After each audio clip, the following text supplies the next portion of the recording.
ಸದ್ಯ ನಿನ್ನೆನೂ ತನಿಖೆ ಆಗಿದೆ, ಇವತ್ತು ಎರಡನೇ ದಿನದ ತನಿಖೆ. ಎಸ್ಐಟಿ ಕಚೇರಿಯಿಂದ ತೆರಳಿದ್ದಾರೆ ಡಿಜಿಪಿ ಪ್ರಣವ್ ಮೊಹಾಂತಿ. ಮಂಗಳೂರಿನ ಮಲ್ಲಿಕಟ್ಟೆ ಬಳಿಯ ಎಸ್ಐಟಿ ಕಚೇರಿಗೆ ತೆರಳಿರೋದು ಮೊಹಾಂತಿ ಅವರು. ದೂರುದಾರನ ವಿಚಾರಣೆ ನಡೆಸಿ ಪ್ರಣವ್ ಮೊಹಾಂತಿ ನಿರ್ಗಮನ ಆಗಿದೆ. ಮೊಹಾಂತಿ ಜೊತೆ ಡಿಐಜಿ ಅನುಚೇತ್ ಕೂಡ ವಾಪಸ್ ಆಗಿದ್ದಾರೆ ಅನ್ನೋ ಡೀಟೇಲ್ಸ್ ಸಿಗ್ತಾ ಇದೆ. ಸದ್ಯ ಬೆಳ್ತಂಗಡಿಗೆ ತೆರಳುತ್ತಾರೆ ಡಿಜಿಪಿ ಪ್ರಣವ್ ಮೊಹಾಂತಿ ಅವರು. ಬೆಳ್ತಂಗಡಿಯಲ್ಲಿನ ಎಸ್ಐಟಿ ಕಚೇರಿಗೆ ಭೇಟಿ ನೀಡಿ ಸದ್ಯ ಅಲ್ಲಿನ ಈಗಿನ ಪರಿಸ್ಥಿತಿ ಹೇಗಿದೆ, ಮತ್ತೆ ದೂರುದಾರ ಕೊಟ್ಟಿರುವಂತ ಮಾಹಿತಿಯ ಪ್ರಕಾರ ವಿಚಾರಣೆಯ ಸಂದರ್ಭದಲ್ಲಿ ಆತ ಕೊಟ್ಟಿರುವಂತ ಸುಳಿವು ಸ್ಟೇಟ್ಮೆಂಟ್ ಇದೆಲ್ಲದರ ಪ್ರಕಾರವಾಗಿ ಅವ್ರು ಇನ್ನು ಏನೇನು ಮಾಹಿತಿಯನ್ನ ಕಲೆ ಹಾಕ್ಬೋದು.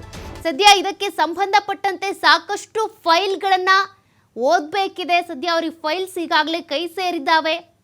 ಅವುಗಳ ಆಧಾರದ ಮೇಲೆ ಹಿಂದೆ ಏನಾಗಿತ್ತು, ಸಿಐಡಿ ಅಧಿಕಾರಿಗಳು ನಡೆಸಿದಂಥ ತನಿಖೆಯಲ್ಲಿ ಅವರು ಏನೇನು ಸ್ಟೇಟ್ಮೆಂಟನ್ನು ಅಲ್ಲಿ ದಾಖಲು ಮಾಡಿದ್ರು, ಉಲ್ಲೇಖ ಮಾಡಿದ್ರು, ಯಾರ್ಯಾರು ಹೇಳಿಕೆಗಳನ್ನು ಪಡ್ಕೊಂಡಿದ್ರು, ಮತ್ತು ಈ ಕೇಸಿಗೆ ಸಂಬಂಧಪಟ್ಟಂತೆ ತನಿಖೆ ನಡೆದಂಥ ರೀತಿ ಹೇಗಿತ್ತು. ಯಾಕೆಂದರೆ ಅಲ್ಲಿ ದಕ್ಷಿಣ ಕನ್ನಡ ಅಥವಾ ಬೆಳ್ತಂಗಡಿಯ ಪೊಲೀಸರು ಮಾಡಿದಂಥ ತನಿಖೆ ಸರಿಯಾಗಿಲ್ಲ ಅಂತ ಅಲ್ಲಿನ ಸ್ಥಳೀಯರೇ ಆಕ್ರೋಶ ವ್ಯಕ್ತಪಡಿಸಿದ್ರು. ಹಾಗಾಗಿನೇ ಇದಕ್ಕೆ ಅಂತಲೇ ಒಂದು ಸ್ಪೆಷಲ್ ಇನ್ವೆಸ್ಟಿಗೇಷನ್ ಟೀಮನ್ನು ರಚನೆ ಮಾಡಿ ಸರ್ಕಾರ ಈ ಒಂದು ತನಿಖೆಯನ್ನು ಎಸ್ಐಟಿಗೆ ವಹಿಸಿದೆ.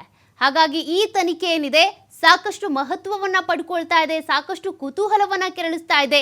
ಏನಾಗಬಹುದು, ಕೊನೆಯದಾಗಿ ಒಂದು ನ್ಯಾಯ ಸಿಗಲೇಬೇಕು. ಅಲ್ಲಿ ಆದಂಥ ಸರಣಿ ಹತ್ಯೆಗಳಿರ್ಬೋದು, ನಾಪತ್ತೆ ಪ್ರಕರಣಗಳಿರ್ಬೋದು, ಇದಕ್ಕೆ ಯಾರು ಕಾರಣೀಕರ್ತರು, ಯಾರು ಮಾಡಿಸ್ತಾ ಇದ್ರು, ಇದನ್ನೆಲ್ಲ ಅದು ಗೊತ್ತಾಗಬೇಕಾಗಿದೆ.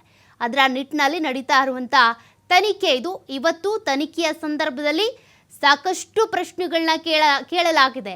ದೂರುದಾರನ ವೈಯಕ್ತಿಕ ವಿಚಾರಗಳು ಮತ್ತು ಆತನ ಕುಟುಂಬಸ್ಥೆ ಬಾಲಕಿಗೆ ಏನು ಕಿರುಕುಳ ಆಗಿತ್ತು ಅದ್ರ ಬಗ್ಗೆ ಕೂಡ ಮಾಹಿತಿಯನ್ನು ಪಡೆದಿದ್ದಾರೆ ಎಸ್ಐಟಿ.